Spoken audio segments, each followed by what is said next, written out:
From a small fruit stand to conference halls, a young mind changed his destiny with perseverance and ingenuity.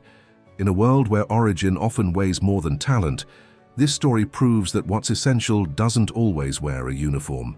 In the heart of Bridgeport, Chicago, Ethan Sanchez Vargas watched as the first lights of dawn filtered through the improvised roofs of the market. He was 17, with hands that knew the exact weight of a papaya without needing a scale. While arranging mangoes in a perfect pyramid, his dark eyes reflected a mixture of pride and fatigue. Not the fatigue of someone giving up, but of someone who had been fighting for years without complaining. Every Sunday since he could remember, Ethan woke up at 4 in the morning to help his parents, Lupe and Ray, prepare the family stand at I-9C, the street market. While his schoolmates slept or recovered from their Saturday outings, he carried boxes, organized merchandise, and learned, without realizing it, lessons that no classroom could teach. "The market is life's university, son," his father would repeat while teaching him to calculate profits with amazing speed. His mother, with rough but delicate hands for selecting the sweetest fruit, had passed on to him the art of understanding people just by looking into their eyes. "Today will be a good day," he murmured to himself while arranging the last box of tomatoes. But he hadn't always had that confidence. There was a time when being the market kid was a heavy burden, a secret he tried to hide from his schoolmates. He bitterly remembered the laughter of Alex Fuentes and his group when they discovered him one Sunday helping his parents. "Look, at the banana seller," they had said between guffaws as they passed by his stand. "No wonder he always smells like rotten vegetables." Ethan had pretended not to hear them, but that night he cried silently, not out of shame for his parents or the honest work they did, but from the frustration of being judged for something so superficial. His mother, with that intuition that only mothers possess, sat on the edge of his bed and stroked his hair. "People who mock those who work are empty people, Ethan. Work gives us dignity. Never forget that." Those words were etched in his mind, like a mantra. And although the teasing continued for months, something changed within him. Instead of being ashamed, he began to observe, to learn every detail of the family business. He noticed how his father negotiated with wholesale suppliers from the central market, how his mother built loyalty with customers through small gestures, like adding an extra pepper or a sprig of cilantro. The market ceased to be his shame and became his school. The first transformation in his life came on a Wednesday in October during his financial mathematics class. Ms. Lauren Diaz, known for her complex problems and little patience, posed an exercise on percentages, investment, and returns that left most of the class silent with confused faces. "It's a problem about scaled investment," she said, while writing numbers and formulas on the board. "I want you to calculate the profit margin, considering the initial investment, variable costs, and depreciation of perishable products." The class remained silent. Ethan looked at the figures and immediately recognized the situation. It was exactly what his father did every week with avocados, which had different stages of ripening and variable prices as the weekend approached. Slowly, he raised his hand. Ms. Lauren looked at him with surprise. Ethan rarely participated voluntarily. "Yes, Sanchez?" "It's like selling avocados at the market," he said in a clear but nervous voice. "If we buy at $3 a pound, but know that 10% will spoil before being sold, we need to increase the price not only to cover the loss but to generate profit. Also, we sell at a higher price the first days because they're firm, and we lower the price as they ripen too much." Absolute silence invaded the classroom. Ms. Lauren removed her glasses and looked at him intently. "Continue, please." For the next 5 minutes, Ethan precisely explained a tiered pricing system that his family applied instinctively. He talked about how they calculated projected losses, adjusted prices according to the day of the week, and managed inventory to maximize profits. When he finished, even Richard Torres, the most outstanding student in the class, looked at him with genuine amazement. "That's college-level applied economics, Sanchez," said the teacher with a smile she rarely showed. "Where did you learn all that?" Ethan felt a lump in his throat. It was time to stop hiding. At my parents' stand in the Bridgeport market, ma'am. I've been working with them since I can remember. To his surprise, there was no laughter. Instead, he saw respect in the eyes of some classmates. That day, he walked home with his back straighter and his head held high. What Ethan didn't know was that Monica Castle, the career counselor observing the class that day, had been impressed. 2 days later, she called him to her office. "I've spoken with the principal about you, Ethan," she said as she offered him a seat. "There's a young entrepreneurs program at the Phoenix Foundation. They normally only accept students from private schools, but I think you have something special to offer." Ethan looked at the brochure she held out. It showed young people in formal attire presenting projects in elegant auditoriums, nothing that resembled his reality of wooden crates and pre-dawn awakenings. "I don't think it's for me, Ms. Castle," he replied, returning the brochure. "Those kids are different. I only know about fruits and vegetables." Monica looked at him intently, with that mixture of firmness and warmth that characterized her. "That's precisely why you should go, Ethan. Because you see the world differently. Because you understand things that they, with all their privileges, can't even imagine." Reluctantly, he accepted. When he told his parents, his father's reaction surprised him. "Of course you'll go," exclaimed Ray with a gleam in his eyes that Ethan rarely saw. "Do you think I want you carrying boxes all your life? Your mother and I didn't have opportunities, but you can go further." The second turning point came on his first day in the program. The venue was a modern building in Oak Brook, so different from the neighborhood where he'd grown up that it seemed like another country. Young people with laptops and brand-name clothes looked him up and down when he entered with his worn jeans and his most presentable shirt, already somewhat faded from so much washing. During the first activity, they had to introduce themselves and share an innovative vision. One after another, the participants talked about applications, artificial intelligence, and e-commerce, with terms that Ethan barely understood. When his turn came, he felt his palms sweating. "My name is Ethan Sanchez," he said with a voice that tried not to tremble. "I'm from Bridgeport, where my family has had a fruit and vegetable stand for 20 years. He saw some condescending smiles and felt heat rising to his face.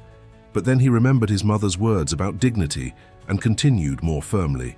"I've noticed that many of our most loyal customers are elderly people who increasingly have difficulty carrying their purchases. Some have stopped coming not because they don't want to, but because they can't anymore. I think we could create a simple home delivery system, especially for them." He expected more mocking smiles, but instead he saw Lucy Montgomery, the lead mentor, lean forward with interest. "That's exactly what we're looking for, Ethan," she said. "Real solutions for real problems. We don't need another app to order tacos. We need ideas that improve lives." Over the following weeks, Ethan discovered that his experience in the market had given him an unexpected advantage. He thought in practical solutions, not abstract theories. While others got lost in technical details or elaborate presentations, he focused on how to make things work with limited resources. The third crucial moment occurred during a group exercise. They had to design a business model that could be implemented with less than $500.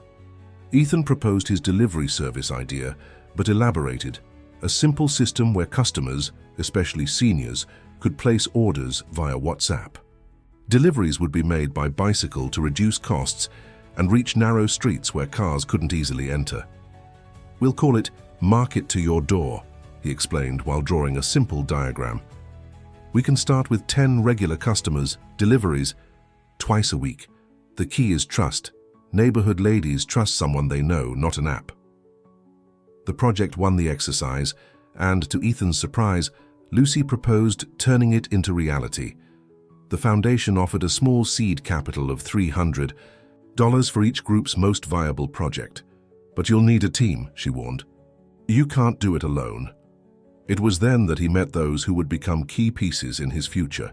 Dana Rogers, a graphic design student skilled in social media, and Mike Gutierrez, a numbers genius who could create spreadsheets for any situation. Both came from private schools and worlds different from his, but they shared something essential. They saw beyond appearances. The fourth decisive turn came when they launched the project. They started with 8 customers, all seniors who already regularly bought from his family's stand. To Ethan's surprise, the service was an immediate success, not just for the convenience, but because it offered something no app could provide: the personal touch. He knew each customer's preferences. He knew that Mrs. Carmen preferred slightly green tomatoes, that Mr. James needed his oranges very juicy for his morning juice, that Mrs. Louise always asked for avocados that would be ripe for tomorrow, not for today. In a month, orders tripled. Word of mouth worked better than any advertising. Mrs. Maria's grandmother told her neighbor, who told her sister, and soon Ethan couldn't handle all the orders alone. "I need help," he admitted one night during family dinner. "I can't manage everything anymore, and I don't want my grades to drop." His father looked at him with a mixture of pride and concern.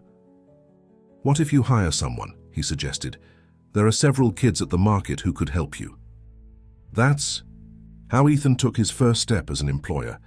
He hired the Rivera brothers, George and Phil, two teenagers who sold candy on weekends. He offered them a fair percentage of each delivery and lent them bicycles he had gotten second-hand. The fifth turning point wasn't long in coming, and it came in the form of a threat.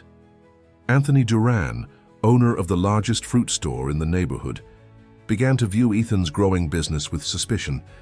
First came casual comments to customers. Who knows where they get that fruit? Is it quality? Then more direct rumors about products of dubious origin.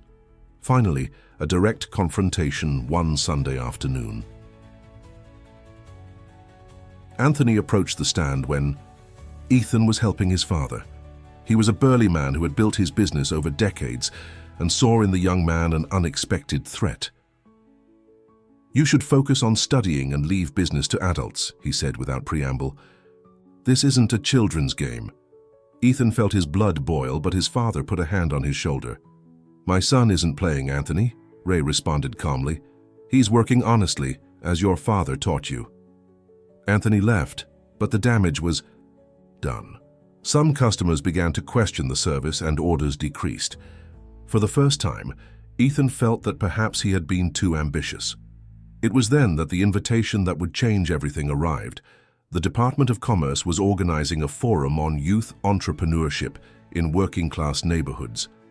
Monica Castle had proposed Ethan as a speaker, representing the Foundation's program.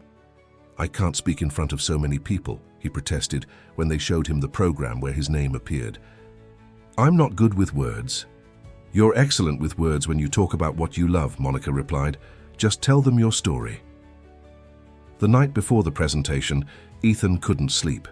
He rehearsed his speech until the words lost meaning. He thought about canceling, feigning illness, but when dawn broke, he saw his mother preparing coffee in the kitchen. "Nervous?" she asked. "Scared to death," he admitted. Lupe sat across from him and took his hands. "Remember when you were 6 and you fell from the box you climbed on to reach the tangerines? You scraped your whole knee. But do you know what you did after? Crying? You climbed back up. Fear is like that fall, Ethan. It hurts, but it doesn't define you." The sixth crucial moment came that afternoon under the auditorium lights. Ethan, with a borrowed shirt and shoes that pinched, stood in front of the microphone. Among the audience, he saw the faces of officials, business people, and to his surprise, Anthony Duran, seated in the last row, with a skeptical expression. He took a deep breath and began to speak. Not from the rehearsed speech, but from his life. About how the market had taught him mathematics before school did, psychology before books did, and resilience before he knew the word. He spoke about how each early morning was a lesson in discipline, each negotiation a class in communication. "In the market, I learned that you don't need a degree to understand people's needs," he said, with a voice that gained strength with every word. "You don't need an elegant office to create solutions. You just need to listen, observe, and have the courage to act." When he finished, there was a moment of silence followed by applause that took him by surprise. But the most unexpected thing happened afterward, when a middle-aged woman approached him. It was Carla Jenkins, representative of a cooperative of small producers from Spring Valley. "I liked your approach, young man," she said, offering him a card. We're looking for new channels to sell directly without intermediaries. Perhaps we can collaborate." That night, Ethan returned home with something more valuable than applause: a real opportunity. The cooperative offered lower prices than wholesalers and fresher products harvested the same day. The deal would benefit both parties. They would have a new point of sale, and he could offer better quality at a lower price. The seventh decisive moment came when, with the new alliance, Market to Your Door took a qualitative leap. Mike created a simple but effective system to manage inventories and orders using Excel. Dana designed a logo and simple flyers that they distributed in community centers and clinics where seniors went. The Rivera brothers recruited 2 more friends to cover new routes. With the first significant profits, Ethan invested in something that would change the pace of the business: a used motorcycle. It was old and made strange noises, but it multiplied delivery capacity. They no longer just served the elderly, but young families who valued convenience and quality. The 8th turning point was spatial. His grandmother, Teresa, allowed them to use the small backyard of her house as an operations center. There, they installed wooden tables where they assembled order baskets, organized routes, and did the accounting. It was no longer just a delivery service, but the embryo of a true community enterprise. As the business grew, Ethan never forgot his roots. He hired exclusively young people from the neighborhood, paid fair prices to the cooperative, and maintained accessible rates for the most vulnerable customers. He wasn't looking to get rich, but to create a system where everyone won. The 9th crucial moment tasted of redemption. At the first anniversary celebration of Market to Your Door, they organized a small event in Grandma Teresa's backyard. They had invited customers, suppliers, and collaborators. To everyone's surprise, Anthony Duran appeared with a small gift. The silence was instantaneous. Ethan approached, tense, but determined to be cordial. "Welcome, Mr. Duran," he said, extending his hand. The older man hesitated for a moment, then shook the offered hand. "I came to acknowledge when I'm wrong," he said in a low but clear voice. "I thought you were a kid playing at business. You proved me wrong." He handed him a small box containing an antique scale, the kind that was hardly used anymore. "It was my father's. A good merchant always needs to weigh what's valuable." That gesture, more than any material achievement, validated all of Ethan's effort. It wasn't just professional respect, it was recognition that he had earned his place in the community on his own merit. The 10th and final turning point came when the National Institute of Technology announced a special scholarship program for young entrepreneurs from vulnerable communities. Monica Castle insisted that Ethan apply. "It's your opportunity to professionalize what you already know how to do," she told him. "Imagine what you could create with the right tools." The selection process was intimidating. Interviews, essays, presentations. He competed against young people from all over the city, many with more technologically sophisticated projects. But what made the difference was precisely what had once been a reason for mockery: his experience in the market, his first-hand knowledge of real economics and community needs. When he received the acceptance letter, the whole family cried. He was the first Sanchez who would go to college. "Will you leave the business?" his father asked, with a mixture of pride and concern. "Never," Ethan replied. "I'll just make it bigger." And he kept his word. While studying business administration, he applied each new lesson to Market to Your Door. The small delivery service transformed into a formal cooperative that not only distributed products, but began to process them. Homemade jams, sauces, preserves. Each new product generated jobs for more young people from the neighborhood. In his second year of college, he presented the model at a National Social Economy Congress. He didn't speak with fancy terms or promise to revolutionize the world. He spoke of dignity, of honest work, of building bridges between producers and consumers, and his simplicity won over even the most demanding academics. At 21, Ethan was no longer the market kid as a taunt, but as a title of pride. The market had given him tools that no school could offer: intuition, resilience, empathy, and practical sense. He hadn't been discovered by luck or charity. It had been his mind, formed between fruit boxes and dawn bargaining, that opened doors where before he only saw walls.